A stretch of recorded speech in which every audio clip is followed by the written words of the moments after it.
cut it. But these little tubules have a diabolical way of growing back together. And now they cut about an inch out and tie off the ends and put that inch in a little jar with your name on it, which they keep for years so that they can prove that they did it. I have a little sister because of that. Oh, really? Uh-huh. Oh, yeah. So. Okay, so ejaculatory conduits all the way up and around and out. So here's an artist's drawing of the prostate and the seminal vesicles, ureterocystic junction. Okay, prostate cancer, got to say something about that. There's an MRI of prostate cancer taken with an endorectal coil. That's how they get such a clear image of something that's rather hard to image. And when it's out at the edge of the prostate like that, it's extremely common for it to metastasize. And prostate cancer usually metastasizes to the bone. It's not much fun. Okay, so we see the entrance of the ejaculatory ducts right there in the prostatic urethra. The bulbourethral glands are inside of the urogenital diaphragm and are analogous to the vestibular glands in the female. There we see the corpus spongiosum, and the proximal end of that is called the bulb of the penis. There we see the crus of the penis, which is the proximal end of the corpora cavernosa, which attaches to the pubic arch. Okay, so the urethra, we already know about that. Okay, rather elaborate structure which doubles as a urinary structure. And the ejaculatory ducts. Okay, bulbourethral glands. And you kind of got to use your imagination to see those on our models. Okay, the penis. So we've already kind of talked about it a little bit. It's the male copulatory organ.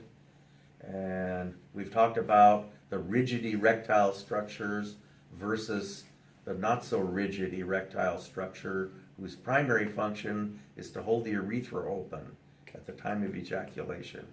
Corpus spongiosum, corpora cavernosa. Here they are.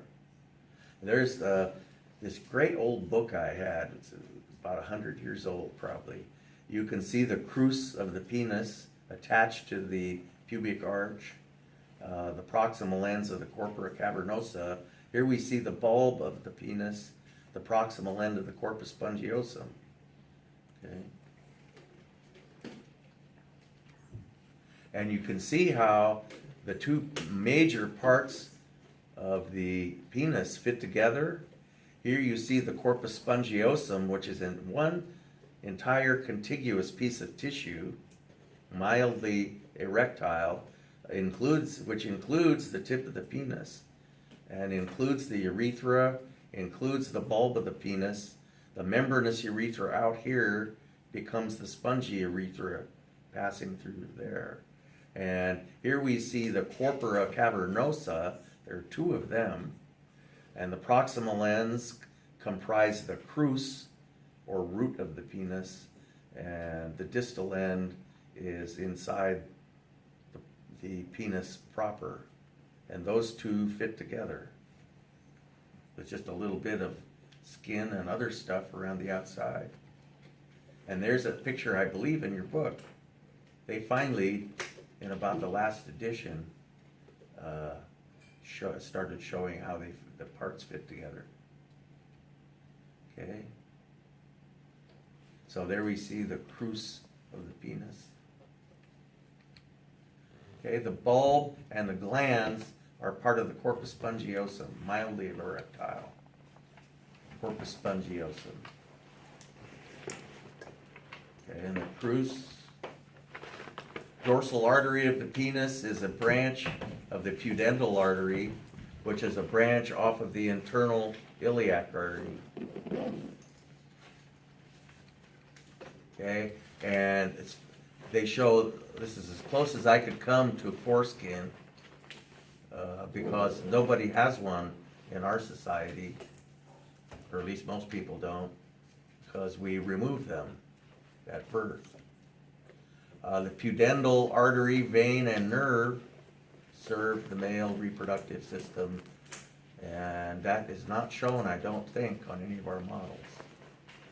Okay, so everything about it is parasympathetic except the second phase of ejaculation. Okay, so let's look at the models. Won't take long. And Tony, you got the lab? Good.